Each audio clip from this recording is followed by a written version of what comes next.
Bonjour, mesdames et messieurs, j'espère que vous allez bien. Aujourd'hui, nous allons voir des sujets. Faut-il laisser Jean Libion organiser la convention au sein du PDC-RDA parce qu'il dit qu'il ne va pas reconnaître les résultats? En deuxième sujet, pourquoi est-ce que Tidjane Thiam veut-il devenir président de la République de Côte d'Ivoire? Lancé dans la course, on voit que ça va être difficile déjà pour obtenir l'investiture du PDCI, étant donné la situation. Si vous n'y arrivez pas, est-ce que vous envisagez une candidature indépendante ou est-ce que un ticket avec Tidjane Thiam comme vice-président ou premier ministre est quelque chose que vous accepteriez? Suivez exactement avec, n'est-ce pas, attention la réponse de Jean Libion. Avec Tidjane Thiam serait très bien. Le problème, c'est lequel de nous deux va mener la locomotive. Si c'est lui, et je pense que si c'est moi, nous avons plus de chances de l'emporter, et si c'est lui, nous avons plus de chances de perdre. C'est deux approches différentes. Maintenant, vous me posez la question par rapport à la convention. J'ai toujours dit, si cette convention est menée en toute transparence, et que nous participons dans la commission électorale de cette convention, il n'y a pas de problème. Je peux accepter le résultat. Mais si jamais elle est entachée d'irrégularités dès le départ, je le saurai très vite. À ce moment-là, j'envisage toutes les possibilités. Voyez-vous, j'ai été convoqué... Dont celle d'être candidat, quand même. J'envisage toutes les possibilités. J'ai été convoqué... Donc, selon Jean Libion, c'est lui qui devrait donc diriger la locomotive si jamais il décide de faire équipe. Pourquoi? Parce que avec lui, ils auront plus de chances de gagner. Par contre, si c'est Thiam, il dit que non, c'est perdu d'avance.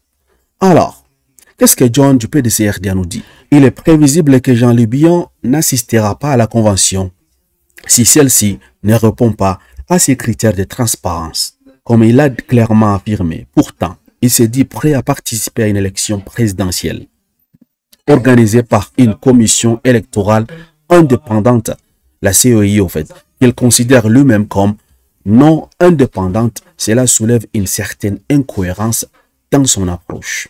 Par ailleurs, Jean Libion semble sous-estimer l'importance stratégique que peut avoir un écart significatif des forces politiques dans une confrontation électorale face aux candidats du RHDP, qu'il s'agisse d'Alassane Ouattara ou d'une autre personne. Ouais. Donc, Radio PDC-RDA nous dit que c'est mieux, n'est-ce pas, de laisser Jean Libion organiser cette convention. Pourquoi? Parce que peu importe que cette convention est organisée et avec, n'est-ce pas, transparence, si jamais il perd, et je suis sûr qu'il va perdre, il ne va pas accepter les résultats. Et il a dit que, n'est-ce pas, il aura recours à tous les moyens, en fait, possibles. Il va saisir la justice, peut-être, n'est-ce pas, il va essayer de mettre les bâtons dans les roues, n'est-ce pas, du PDC-RDA. Et ça, c'est pas bon pour le parti, surtout avec les élections qui arrivent dans quelques, n'est-ce pas, dans quelques temps seulement.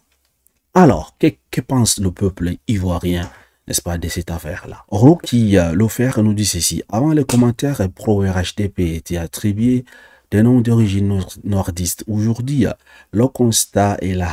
Les commentaires pro-Thiam sont essentiellement des noms KKK, dans genre Kwasi, ou un peu non, Kodio, choses comme ça, à la politique de mon pays.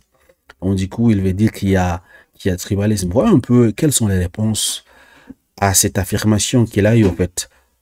Ils ont dit, tu es sûr? Il faut prendre le temps de bien lire tous les commentaires et de voir les patronymes. Tu verras que c'est pas forcément évident ce que tu dis, parce que les Kwaku, les KKK comme ça, tu fais allusion, on les retrouve partout. Il veut dire que le PDC-RDA est un parti tribaliste, en fait. Tu es un agro-industriel alimentaire. Qu'en dis-tu de la cherté de la vie en Côte d'Ivoire? Mais c'est bien. On les pose des questions de savoir. Vraiment, les motifs avancés par Jean Libion ne sont pas pertinents. Il veut satisfaire un ego personnel au détriment des intérêts du parti.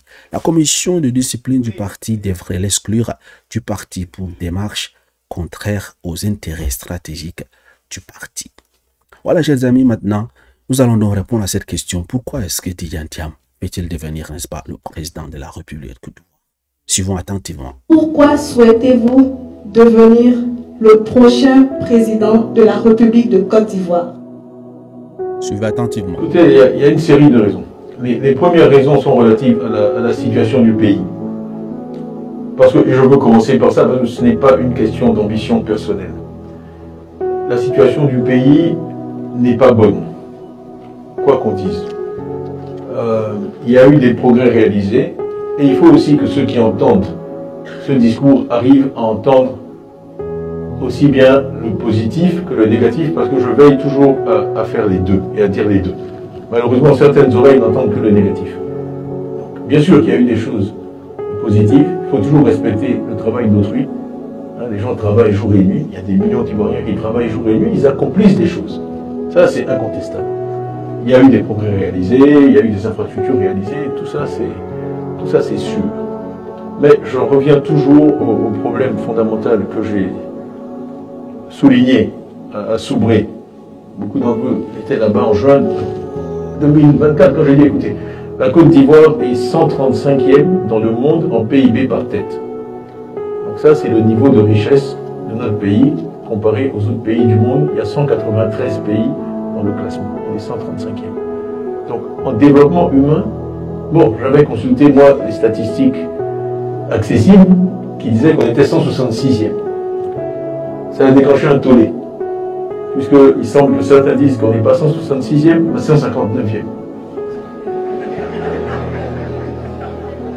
Mais admettons, je leur accorde la 159e place. C'est quand même mieux. Quand vous êtes 159e sur 193, ce n'est pas un bon classement. Surtout si vous êtes 24 places en dessous de ce à quoi votre niveau de richesse, de pauvreté relative, devrait vous permettre d'arriver. Donc un gouvernement qui ferait rien d'extraordinaire devrait mettre la Côte d'Ivoire 135e en développement humain. C'est logique. Il faut que votre rang en développement humain reflète plus ou moins votre niveau de richesse ou de pauvreté.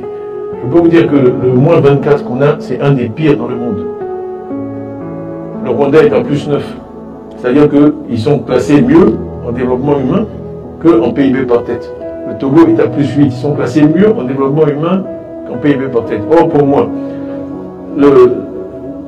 c'est aussi une des relations controversielles, mais je la maintiens. La richesse, elle est créée par la société ivoirienne, par les travailleurs, par les paysans qui font du cacao, par les transporteurs, par les gens sur les marchés. Le rôle de l'État, c'est de prendre cette richesse et de la traduire en développement humain pour ceux qui la produisent. Donc la note de l'État, s'il y a une note sur 20, c'est l'IDH, c'est pas la croissance. Et donc, si on prend cette métrique-là, on a une mauvaise note. On a une mauvaise note. Donc il faut... Et d'ailleurs, je dis en passant qu'en 99, la Côte d'Ivoire était 125e dans le monde en IDH. L'IDH existe depuis très longtemps. On s'est arrêté 125e, quand le PDG a quitté le pouvoir. Dans 135e. Donc c'est possible pour notre pays d'arriver à ce niveau de développement humain, puisqu'on l'a fait par le passé.